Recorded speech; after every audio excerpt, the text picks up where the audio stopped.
Si tu veux, on va commencer avec le premier point, donc, qui est le mindset. Est-ce que tu peux nous expliquer en fait qu'est-ce que tu entends par là? Moi, enfin, en tant que commercial, qu'est-ce que je peux changer dans mon mindset ou enfin, quelles sont les pratiques que tu mets en place justement par rapport à ça? Bah, en fait, on sait que la vente, ça va être en gros, il y aura 30% de la vente qui va être sur la connaissance que tu as de ton produit. Mais quelque part que tout le monde a, c'est un peu ton job, tu es supposé connaître ton truc.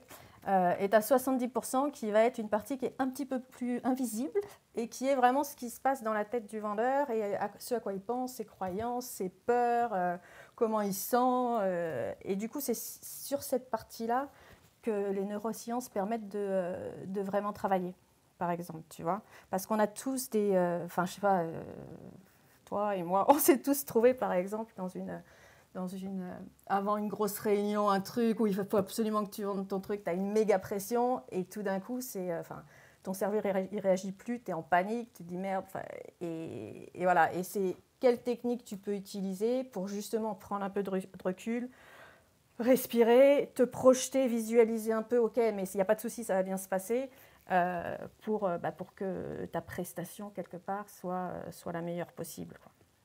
Et puis après, tu as toute la partie aussi, tu me dis si tu as des questions, mais après, tu as aussi toute la partie qui est vraiment euh, qu'est-ce que tu crois, quoi. Et c'est sûr que si tu vas aller dans ton rendez-vous en te disant bah, mon produit il est trop cher ou j'arriverai jamais à le vendre, c'est clair que tu ne le vendras pas. Parce qu'en fait, il y a une histoire d'authenticité, de choses qui va se dégager de toi, qui vont faire que la personne en face, elle va pas y croire. Et ça, c'est vraiment une histoire de neurones miroirs. Je ne sais pas si tu as entendu parler des neurones miroirs, mais en fait, les neurones miroirs, c'est ça, c'est les neurones qui sont dans le cerveau. Encore qu'on a des neurones ailleurs que dans le cerveau, mais bon, passons. Et du coup, qui vont faire que quand tu fais quelque chose, la personne en face de toi, elle va avoir... Enfin, tu fais quelque chose, il y a des neurones qui s'affichent dans ton cerveau, et la personne qui est en face de toi, elle a les mêmes neurones qui s'activent, ok? Et en fait, c'est ça qui fait que si moi, je suis super mal à l'aise pendant mon rendez-vous, toi, tu vas être mal à l'aise. Ou si je suis hyper confiante, toi, tu vas être confiant. Et du coup, c'est pour ça que c'est super important de travailler sur cette partie qui est finalement plus invisible, parce que ça va se voir, tu vois. Et si tu n'es pas un poil authentique ou aligné ou clair sur, tu vois, sur ce que tu dégages, la personne, elle ne va pas se sentir en confiance. Donc, ça sera plus compliqué. Alors là, j'ai deux questions pour toi. La première, ça va être sur ce que tu disais là. Tu as un rendez-vous super important, tu as la pression, et du coup, tu disais tu perds tous tes moyens parce que tu t'es foutu la pression. Enfin, comment tu peux justement retirer cette pression? Enfin, toi, qu'est-ce que tu fais justement par rapport à ça pour retirer cette pression? Alors, ouais, il y a plusieurs trucs. Déjà, il y a pourquoi tu perds ta réflexion, qui est le côté neurosciences, c'est qu'en fait, justement, tu sais, as trois parties dans ton cerveau. Tu as une partie qu'on appelle le cerveau reptilien, où là, c'est le truc de survie avec les dinosaures. Toi. Quand on était, il y a très très longtemps, ça nous permettait de courir vite, mobiliser toutes nos jambes pour survivre. Tu as la partie limbique qui est les émotions, etc. Et tu as la partie corticale qui est justement cette réflexion. Et en fait, quand tu as ce méga stress, c'est ton cerveau reptilien, donc ce plus ancien, qui prend le dessus. Et du coup, dans le reptilien, il n'y a pas de réflexion. Et c'est pour ça que, en fait, tu ne peux pas réfléchir de façon correcte et que tu paniques. Bon, bref. Donc, comment tu peux faire moi, la technique que je préfère, c'est... Bon, il y a plusieurs trucs, hein, mais la technique que je préfère, c'est vraiment tout ce qui est visualisation. Et c'est vraiment les trucs que les sportifs utilisent de haut niveau, si tu veux. Où en fait, tous les sportifs de haut niveau, ils visualisent. Et en fait, quand tu visualises... Parce qu'en fait, le truc, c'est que ton cerveau... En fait, ton cerveau, il ne fait pas la différence entre ce qui est vrai et ce qui n'est pas vrai. La preuve en est que quand tu rêves, tu te réveilles, tu te dis, oh, tu vois, tu as vécu le truc. Tu vois. Alors des fois, c'est des trucs bien et tant mieux, mais des fois, c'est moins chouette. Et du coup, si tu peux très bien... Et alors, il y a ça. Il ne fait pas la différence entre ce qui est vrai et ce qui ne l'est pas. Et en plus, il fonctionne un peu comme un ordinateur. Donc en fait, le cerveau, tu vas vivre une expérience, il va aller chercher l'expérience précédente, le fichier, voilà, et il va te la rapatrier. Donc en gros, si tu as eu une mauvaise expérience avant, il va toujours aller te chercher la mauvaise expérience. Je te prends un exemple qui est peut-être pas, enfin, qui peut être relié à la vente ou pas, mais si la première fois que tu as parlé en public, c'était le drame du siècle, tu t'es liquéfié, tu n'as pas pu ouvrir la bouche, il y a peu de chances pour que tu recommences, tu vois. C'est-à-dire que ton cerveau, à chaque fois qu'on va te proposer le truc, il va te dire « Ouf, je le sens pas, moi, petit cerveau, je suis là pour te protéger du monde, donc n'y va pas. » Mais tu peux très bien donc soit lui implanter, donc visualiser et lui implanter un nouveau souvenir. Donc imagine ton client, la dernière fois que tu l'as vu, c'était l'horreur, c'était le cauchemar, il t'a hurlé dessus, enfin, il a fait tout ce qu'il voulait faire. À ce moment-là, si tu visualises, mais alors il faut visualiser un peu, tu vois, faut s'y croire, c'est-à-dire qu'il faut mettre, tu t'imagines comment ça se passe, les bruits que tu entends, les sons, tu vois, faut activer un peu tous les sens pour que ça soit le plus réel possible, comment tu te sens, les émotions que tu ressens, tout ça. Et du coup, quand tu vas y aller, il va aller chercher cette expérience parce que c'est la plus récente et que bon, elle a l'air très vraie, donc, et tu n'auras pas cette pression. Ou si c'était juste pour ta question un truc à gros enjeux et que tu flippes, juste tu t'imagines que le truc, il va bien se passer. Et tu vois, tu te projettes, tu te fais la réunion, ça se passe bien, tu te sens bien, tu es détendu, machin, truc, voilà. Et du coup, il va se mettre il va te renvoyer, ton cerveau va chercher ce scénario-là et du coup, tu vas être beaucoup plus zen. Après, tu as aussi toutes les techniques de respiration qui marchent bien, enfin, des choses comme ça. Mais la visualisation, c'est un truc qui est juste magnifique parce que spontanément, quand tu es dans un stress comme ça, tu vas projeter le pire. Tu ne vas pas te dire que ça se passe bien. Le cerveau, il est fait comme ça. Enfin, encore une fois, il est là pour te protéger. Donc, il va juste se dire « Ouf, c'est dangereux, ça a l'air terrible ». Alors que non. Et tu peux très bien le forcer à se projeter dans un truc qui est positif. Et du coup, l'essayer, c'est l'adopter. Enfin, voilà, vraiment. Ouais, c'est ça. Du coup, c'est vraiment s'imaginer juste avoir ton cerveau, en fait, lui faire. Bah, si, c'est en fait, c'est lui dire, bah, tout va bien se passer. Voilà. Tout va bien se passer. Alors, il y a deux choses. Tu peux dire à ton cerveau, t'inquiète, tout va bien se passer. Regarde l'expérience que j'ai vécue la dernière fois, même si tu n'as que imaginé cette expérience.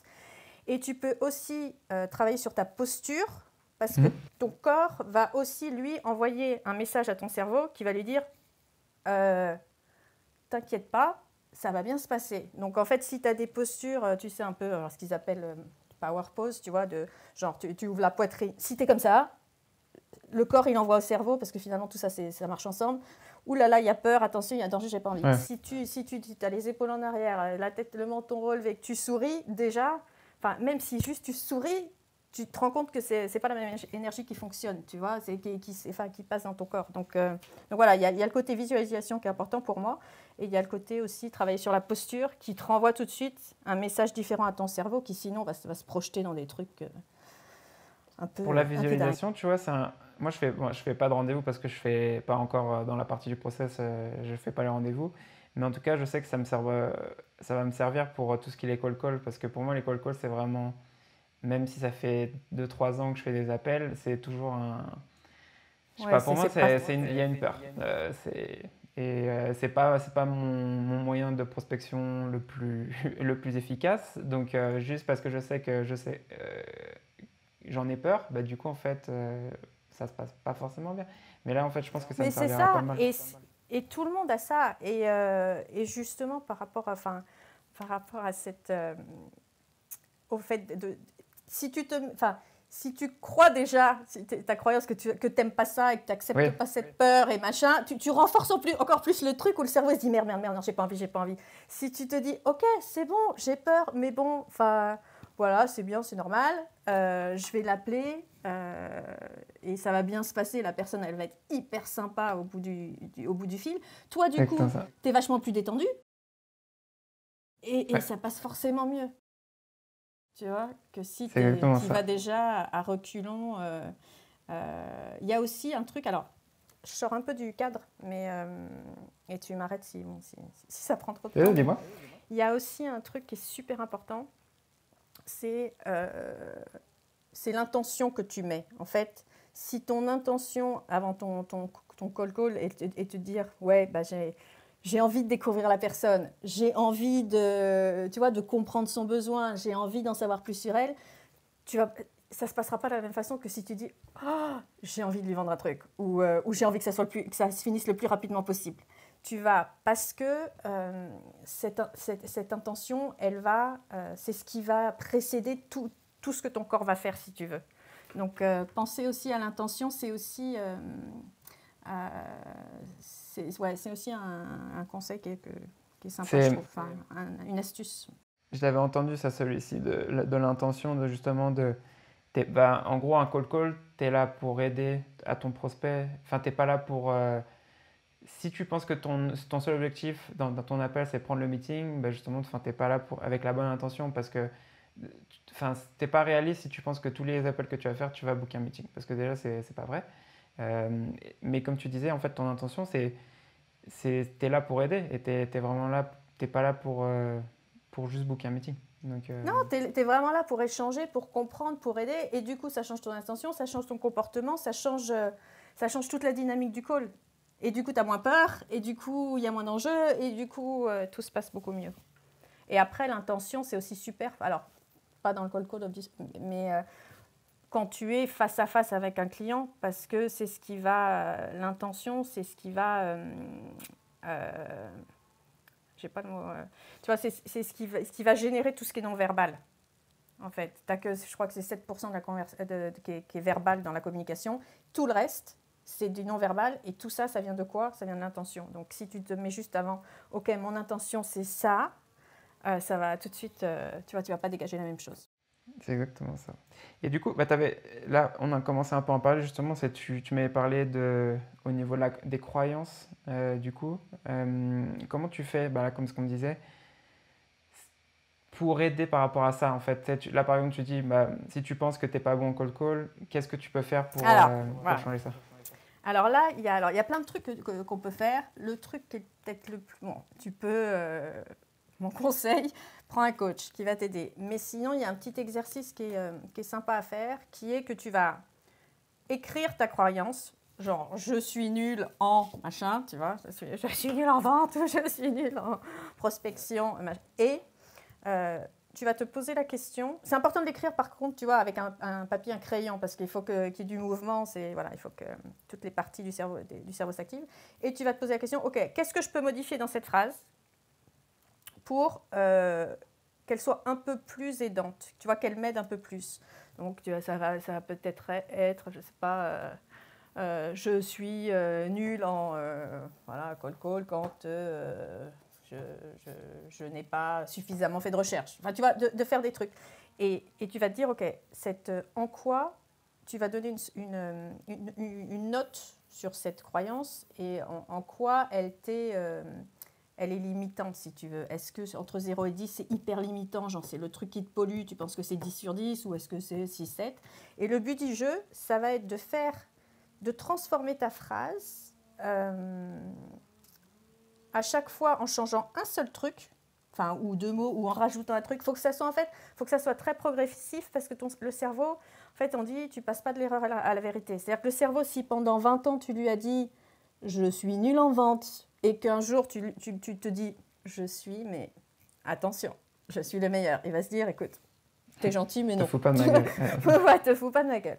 Donc, en fait, il faut y aller progressivement, et tu le fais tant que t'es pas arrivé à une croyance qui te ressemble totalement, mais qui est à 0, tu vois, et où c'est pas du tout gênant. Et ce qui est très intéressant dans l'exercice, c'est que vraiment, tu peux, en faisant cet exercice, vraiment partir d'un truc qui est hyper limitant, que tu crois être toi à 100%, et arriver à un truc hyper aidant, mais qui est toujours toi à 100%.